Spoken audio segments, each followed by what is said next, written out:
Okay, mukhang gumagana naman na 'tong okey. So, good morning, good afternoon, good evening, kung anong oras niyo man papanoorin yung ating recorded lesson. Welcome. I am your professor for this, course na CPE 3, which is Data Structures and Algorithms. I am Engineer Lawrence Gabriel R. Torres, and today, ang magiging kuwan ko sa inyo ay Introduction to Python. So, with the state na nasabi nyo nga sa akin na nahihirapan pa kayo makaintindi, we will start sa beginning, but this time Python na gagamitin. And to start, kung ayaw nyo mag-install ng Python program sa inyong laptop or wala kayong laptop, mostly cellphone lang, pwede kayong pumunta sa website na ito, sa Programmis, tapos lalagay nyo lang or type nyo lang Python Programmis, and then makikita nyo na itong Python interpreter o yung compiler. And then from here, pwede na kayong mag-program. If ever na gusto nyo naman na mag-install ng Python program, punta kayo sa python.org, and from here, pwede nyo na pindutin itong download Python, saka nyo i-set up yung mga kailangan nyo to install it. And from there, pwede na rin kayong mag-program. Albeit, meron lang extra steps na kailangan nyo pang gawin kung gagamit kayo ng IDE or meron kayong mga specific commands na kailangan pang kapisaduhin para magamit siya sa terminal o sa shell. But this time, dito muna tayo sa Programmis. And so, let's start. So, meron ng lesson dito sa W3 Schools for the Python introduction. So, from here, what is Python nga? So, Python is a popular programming language nowadays. It was created by Guido van Rossum. I'm very sorry na rin kung mali yung pagkakapronounce ko sa pangalan niya. And it was released in 1991. Python is very flexible. Makikita nyo rito na pwede siyang gamitin sa web development, sa server side, software development, mathematics, system scripting, and kung paano nyo rin i-approach yung pagpo-program nyo, let's say, object-oriented, for production, kung ano man yung paggagamitan nyo, you can do that with Python. Python is very flexible nga raw. And bakit Python ang gusto nyong gamitin or bakit Python ang nire-recommend ng iba? Because Python is very accessible. Pwede siya sa Windows, sa Mac, sa mga Apple, pwede siya sa Linux, pwede siya sa Raspberry Pi, lalo na sa Raspberry Pi rin pag gumagawa kayo ng personal projects nyo. And then, meron siyang simple syntax because Python is very readable. Kung makikita nyo rito, meron akong simple program na magpiprint nitong statements na ito. At kapag binasa nyo siya, mapapansin nyo parang sobrang dali niyang basahin. Gusto kong mag-print nitong string na ito na ang laman niya ay number 1, readability. And then makikita nyo, ganun lang rin. So next line, gusto kong mag-print number 2, does not depend on terminators. What do I mean by hindi siya dumidepende sa terminators? Hindi na tayo gumagamit nitong semicolon o yung ginagamit lagi natin sa C++ o sa Java. Ito kasi ginagamit itong terminator na ito para malaman ng program kapag yun na yung end of code nyo na kailangang i-run. Sa Python, pwede mo na siyang, let's say, ito yung first line ko ng code, and then mag-enter na ako sa next line. Sabihin, pag nag-next line ako, okay, hanggang dito lang yung babasahin ng Python para i-run ito. So ito, lalabas na rito. You can still use semicolons. Gagana pa rin siya. So let's say, lagay ako sa number 1 lang. Gagana pa rin siya. Eh sir, ano po yung magiging use case kung gagamit kami ng semicolon sa Python? Ang use case nito ay kapag yung program nyo o yung mga codes nyo ay nasa iisang line lang. So makikita nyo, lahat ng ito nakapaloob lang sa one line o itong line 1 lang. Magra-run pa rin siya. Kasi alam niya na merong terminator rito, dito na mag-i-stop, i-print niya. But, ang best practice sa Python ay hindi na kayo gumamit ng terminators. Ang gagamitin nyo na rito ay enter, mag-enter na lang kayo o new line. Para mas madaling intindihin ng iba. Next one naman ay, it's not per se na weakness ito ng Python, pero nagre-rely talaga siya na consistent yung yung indentation nyo o yung mga white space na nilalagay nyo. What do I mean by that? So let's say gawa tayo ng if statement. So if, sabihin na lang natin na boolean true, if true, and then kung maglalagay tayo ng colon. Kapag naglagay na ako ng colon, kung minsan nag-automatic indent na siya or kayo maglalagay. So in my case, nag-automatic indent siya. So burahin natin, let's say maglagay lang ako ng isang space. Isang space, and sabihin ko print this works. And kapag niran ko ito, so makikita nyo, nag-print siya. So this works, gumagana siya, di ba? So with proper indentation kasi, sa Python, kahit ganong karami yung ilagay mong indentation, as long as alam niya na naglagay ka rito ng indentation kasi statement siya, meron siyang statement or function siya, gagana siya. But if, let's say, mag-add na ako ng next line, kailangan pare-parehas yung indentation. So let's say, ganitong kalawak yung gusto kong indentation, mag-run pa rin siya. And then let's say, isang space lang gusto ko, gagana pa rin siya. Hindi na siya gagana kapag hindi na pantay ang indentation. So let's say, mas kaunti itong isa. Magto-throw na siya ng error. Kasi ang Python, nag-expect siya na the first line na i-read niya is, okay, yung user na to, yung developer, naglagay siya ng isang space o white space. So, ang laman ng statement na to is, kapag nakita ko na puro one lang yung white space niya, laman pa rin siya ng if statement. Pero dahil magkaiba na yung indentation nito, so let's say ito naman yung konti, tapos ito yung mas marami, hindi pa rin siya magra-run. It is very important na maalala nyo to. Kasi dito, mostly nagkakaproblema yung ibang students. Hindi tama yung mga indentation nila. Best practice, pindutin nyo na lang yung tab key para pantay-pantay lahat. Okay? So, yun lang naman ang kailangan nyong alalahanin kapag sa mga general information ng Python. And for now, let's move on. Let's start naman sa syntax. So ito nga, na-explain ko na sa inyo yung syntax. Kapag gusto ko mag-print, para ka lang rin nagbabasa. Kapag meron naman tayong if statement, so ito, if, and then ito yung magiging statement natin sa loob na to, tapos gagamit tayo ng colon. So, para mas maintindihan nyo, let's make two variables, x and y. Sa Python, hindi nyo na kailangang i-specify pa yung variable na gusto nyong gamitin. Sa C++ kasi, di ba, kung minsan, pag gusto nyo ng integer, lalagyan nyo pa int x. Pag gusto nyo ng float, float x. Pag gusto nyo ng string o character, character x. Okay naman, string x. Kapag boolean, lalagyan nyo pa boolean x. Sa Python, hindi na. Sa Python, pwede nyo lang sabihin yung pangalan ng variable nyo. So, let's say, x ito, o kaya naman, first equals. So, let's sabihin natin pangalan ko. So, first, and then sabihin natin, Lawrence. And then, mag-new line na tayo. So, next one na to, next variable, last equals Torres. And then from here, pwede nating sabihin na if first, sorry, kailangan ko tanggalin ito. So, if first is Lawrence, i-print natin yung pangalan ko. So, print first plus last. So, try natin munang i-run ito. So, makikita nyo, meron siyang syntax warning is with string.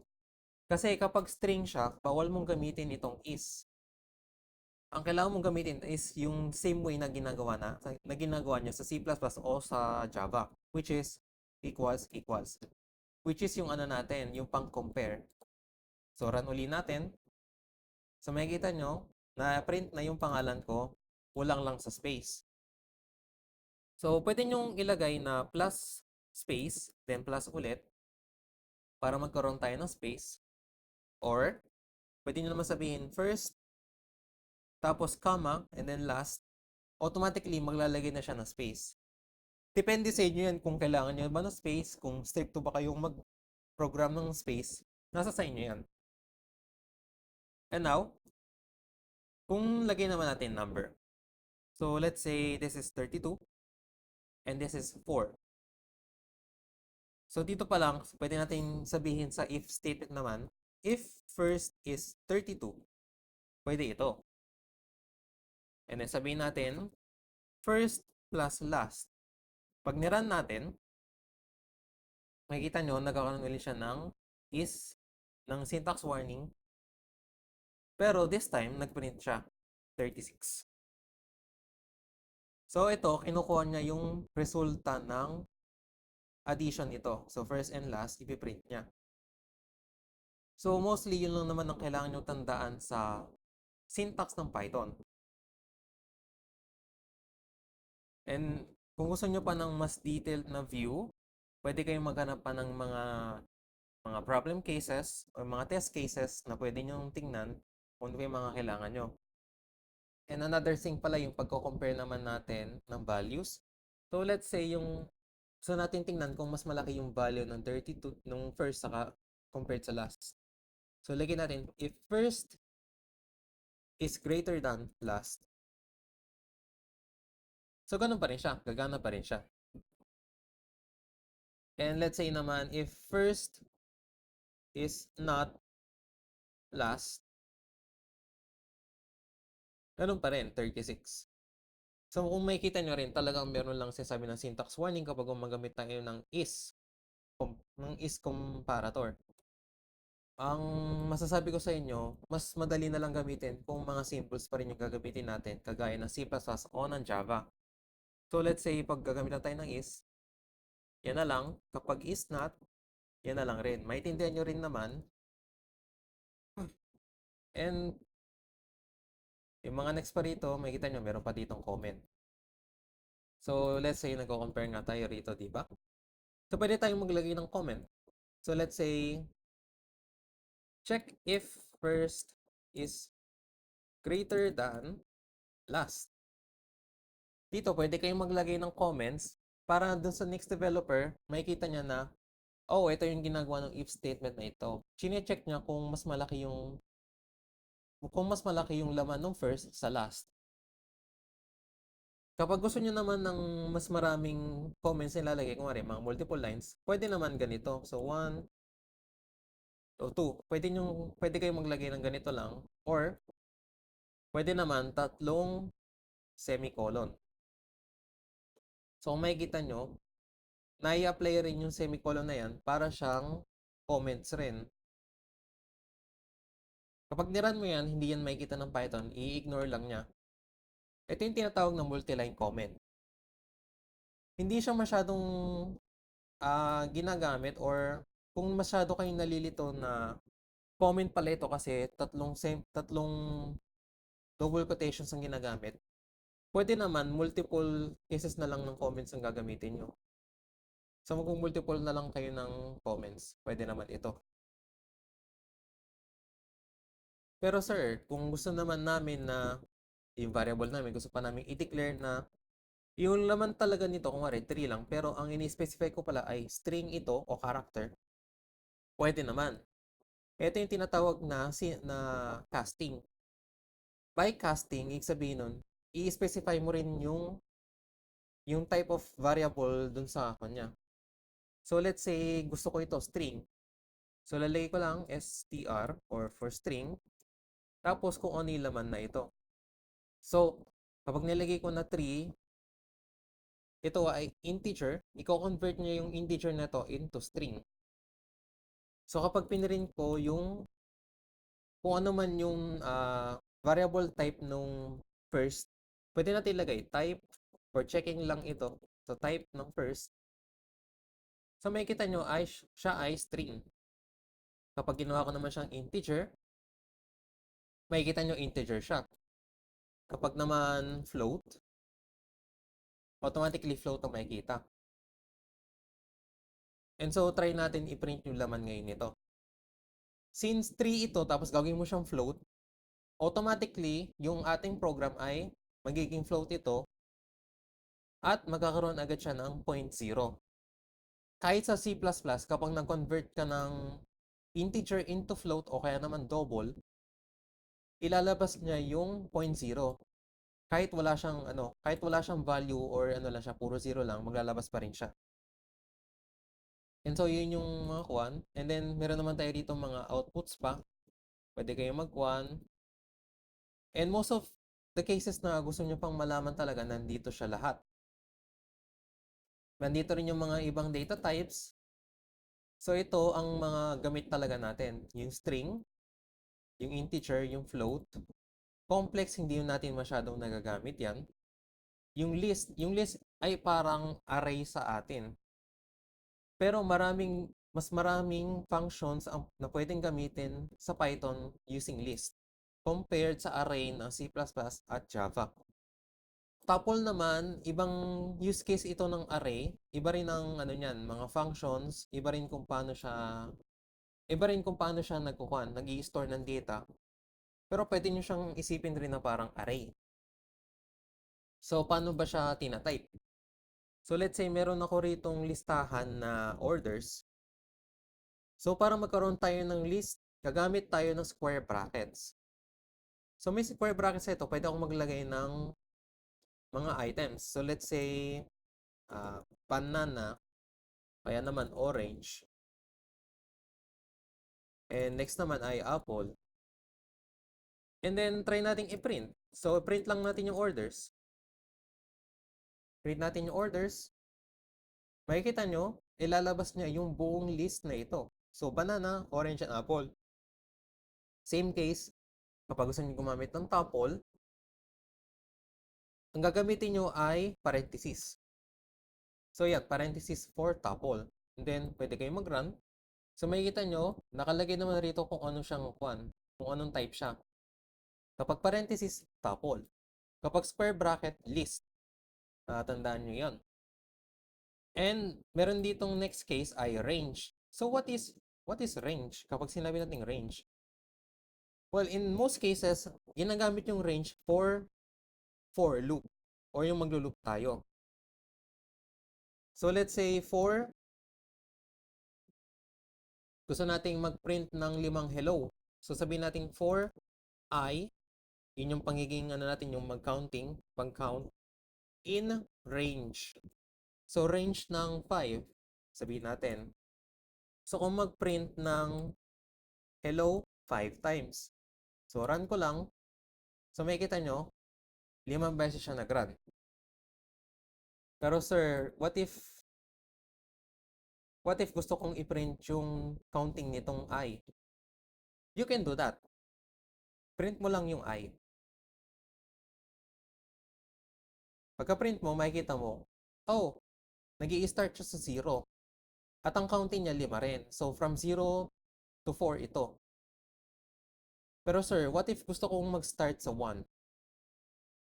Kasi merong syntax ang range. So meron tayong range na x, meron tayong range na x and y, meron naman tayong range na x, y, and z. So ano ang mga pinagkakaiba ng tatlo na ito? Kapag sa range lang, ang ginagawa nito ay counting from count from 0 to x. So yun yung first case. Kapag naman nag-next case tayo dito, yung dalawa naman ang laman niya, this is count from x to y. So yun yung tatandaan nyo. So kung gusto kong mag-print dito, simula ako sa number 2, ilalagay mo rito 2 and 5. Teka, hindi ito magra-run kapag walang comment. So lagyan ko lang. Oops, sorry. Ayaw malagay yan. Okay. Ayaw malagay yan. Okay, ito na lang. Next, so run natin. So makikita nyo nag-run siya. Nag-start na siya sa 2. Tapos, ang countings niya hanggang 4 lang. hindi niya isasama itong number na ito. So tatandaan nyo, hindi siya yung parang less than equal to o yung greater than equal to. Puro lang siya less than to, less than. O yung mas madaling intindihin ron ay kapag nilagay ko yung number na ito, minus 1 siya lagi. Minus 1. And ano naman itong third case na ito, yung XYZ.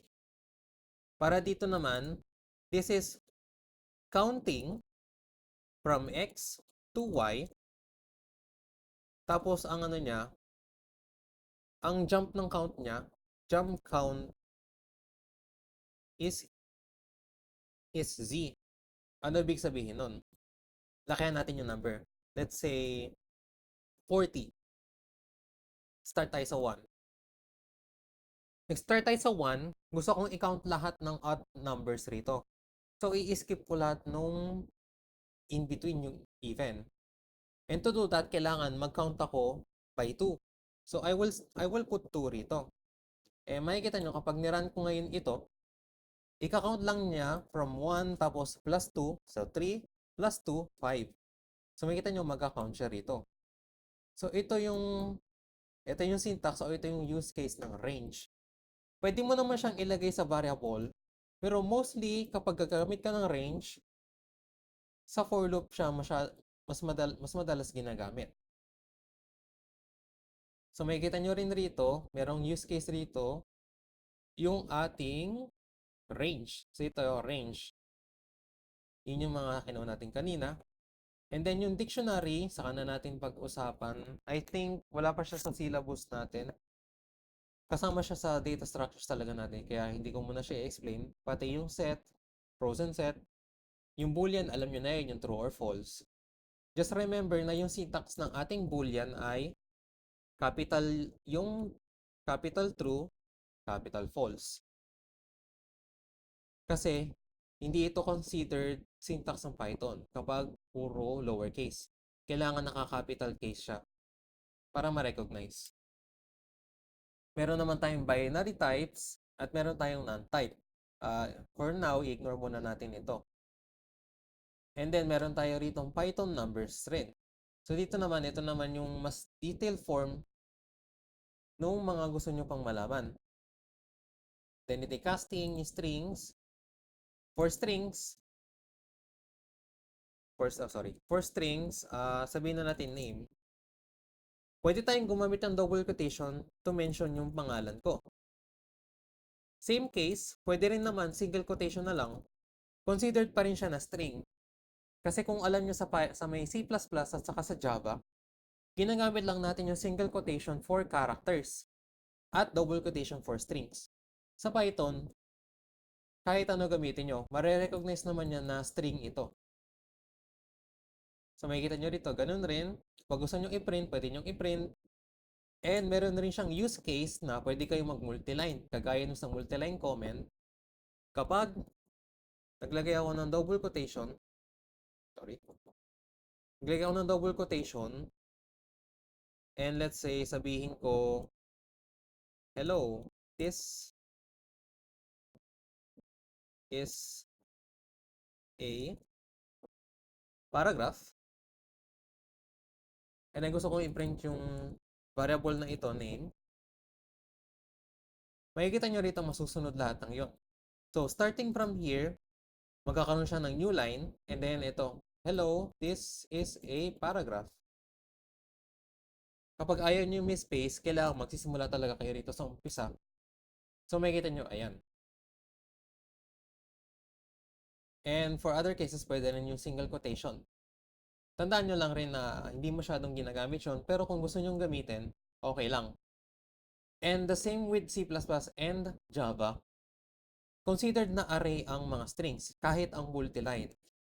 So let's say, gusto kong i-print yung fourth letter. Sabihin, start tayo from 0, so kailangan lalagay ko rito 3 para ma-print yung fourth letter. Pag nirun ko yan, makikita ko letter L lang. Kung gusto kong kunin yung sa may O, kukunin ko yung fifth letter, lalagay ko 4. So, considered nga siya na array dito rin sa Python. Then, pwede ka rin mag-loop. Pwede ka rin mag-loop sa isang string And to do that, sabihin mo lang for, let's say, letter in name. So, ang syntax ito is, ito yung paglalagay ng isang letter dito sa may string na ito. So, for letter in name, indent tayo, print letter plus, sabihin natin, lagyan natin siya ng 9. Yun yung lagi niyang kasunod. Pag niran natin, makikita nyo, H9, E9, L9, sunod-sunod. Kung ayaw nyo naman, pwede naman letter lang. Pero kung mapapansin nyo, lagi siyang dumadagdag ng new line. By default kasi, ang Python print, meron na siyang default na yung sinasabi natin na \n o yung new line. Kung ayaw nyong malagyan lagi siya ng new line, kailangan nyo maglagay ng isang parameter sa print. So, sabihin ang ilalagay nyo rito is comma and equals. Nilalagay nyo walang laman ito. Walang laman. So, run ko. And then makikita nyo, tama na siya. Di na siya naglalagay ng mga new line. Consequently, pwede ko ring ilagay na yung sa may new line nga, \n. Same thing ang mangyayari. Ganun lang rin naman. O kaya naman, gusto kong baguhin. Like 0, 1. Magdadagdag siya ng 0, 1 every print. So, tandaan nyo rin itong syntax na ito, napakahalaga nito. Kapag meron kayong pinagagamitan na maselan sa pag-print o yung output.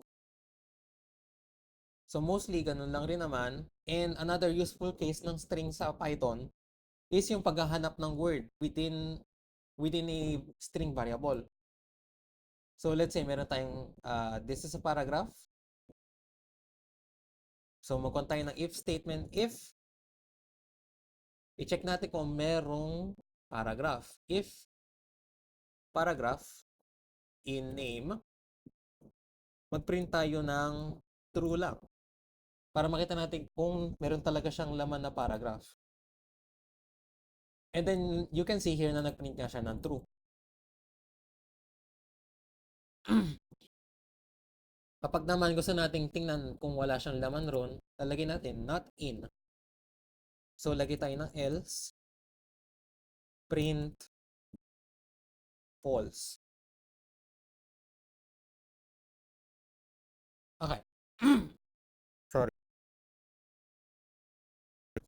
So, makikita nyo rito, tina-check natin kung yung string variable na name ay wala siyang laman na paragraph. And since meron, hindi ito mag-print. Ang ipiprint niya is yung else statement natin, which is false. So, napaka-useful rin nito kung gusto nyo maghanap ng isang character o isang string within a string variable. So, ito rin yun, check if not, makikita nyo rito. Then, meron tayong mga slicing string. Ano ibig sabihin nun? Pag gusto nyo lang, meron kayong section na gusto nyo lang i-print or meron lang kayong gustong i-print na isang one lang. Isang parte lang, lagyan natin name, and then gusto kong i-print within 7, then lagyan natin hanggang medyo maiksi ito, kaya try natin 15. So, ito lang ipiprint niya. His is A. Tapos yung ano rin, yung new line ng kasunod. So, yun. Pinrint niya rin yun. Then, pwede tayo mag-slice sa start. So, pag gano'n naman, pwede nyong i-leave blank ito. Understood ng Python na, okay, mag-start tayo sa simula hanggang sa 15. O yung sa 16 nito, yung 16 letter. And then, pwede rin tayo mag-slice sa end. So, let's say, start tayo sa 4. Tapos, kapag pinura mo yan, understood ng Python na hanggang dulo yung gusto mong ipaprint. So, yan, makikita rin. Then, meron naman tayo negative indexing. What is negative indexing? Ang negative indexing ay, pag nilagay mo negative 1, H. Saan nag-start yung H? Ito siya. Itong H na ito, negative 1. So what do you mean by negative h? Pwede tayong mag-reverse ng string. Pwede tayong mag-reverse ng string rito. So let's say negative 1. Doon tayo sa negative 5.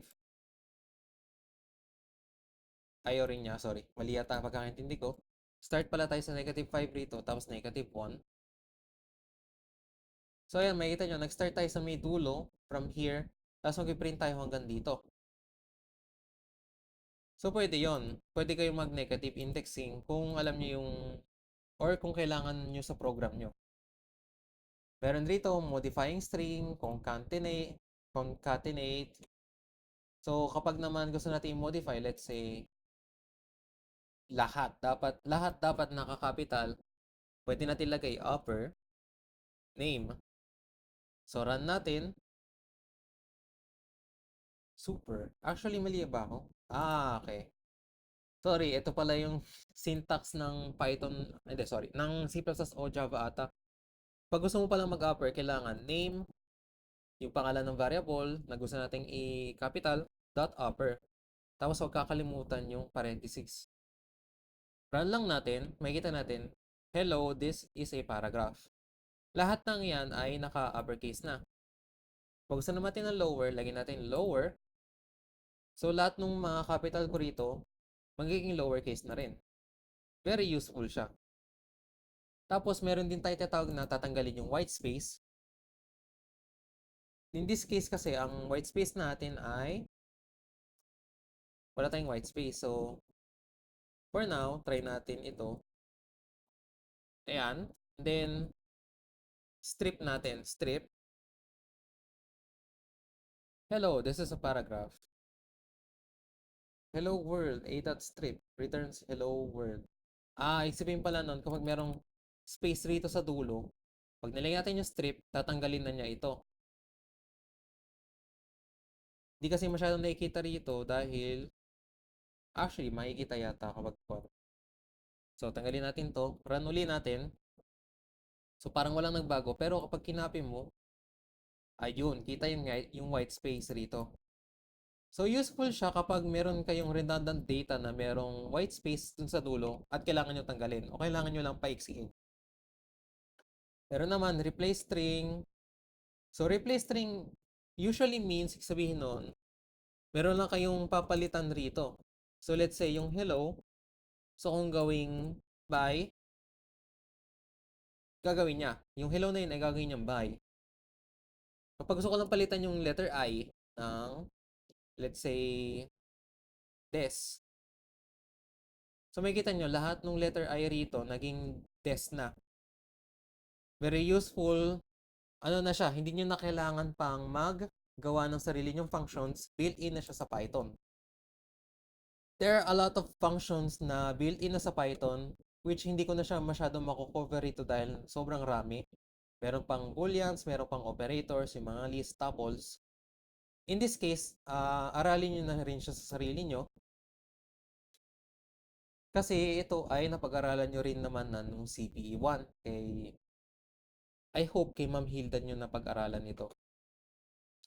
Kung mahihirapan kayo, pwede nyo basahin ito. Pero kung nahihirapan rin kayong magbasa or hindi ma-retain sa isip nyo, punta lang kayo sa YouTube. Punta lang kayo sa YouTube. Then from here, pwede kayong mag-search ng Python Crash Course. Sorry, huwag nyo intindihin yung history ko. So, Python Crash Course, so pwede nyo tingnan to. Python 10 minutes crash course. Meron ditong 1 hour naman na crash course. Meron dito yung by lessons. Kayong bahala kung ano yung mas magandang approach sa inyo. And with that, I think dito na magtatapos yung ating recorded lesson for the data structures and algorithms. Again, this is an introduction to Python at sana naiintindihan nyo. Kung hindi man, feel free to message me sa GC natin kung meron pa kayong questions. Kung meron kayong mga sorry, napaulit sa isip ko. And again, kung mas gusto nyo pang palawakin or talagang mas maintindihan nyo, meron mga video sa YouTube. Libre lang ito at mas madaling intindihin ito. Alright. Bye now. Bye for now. Thank you guys for listening.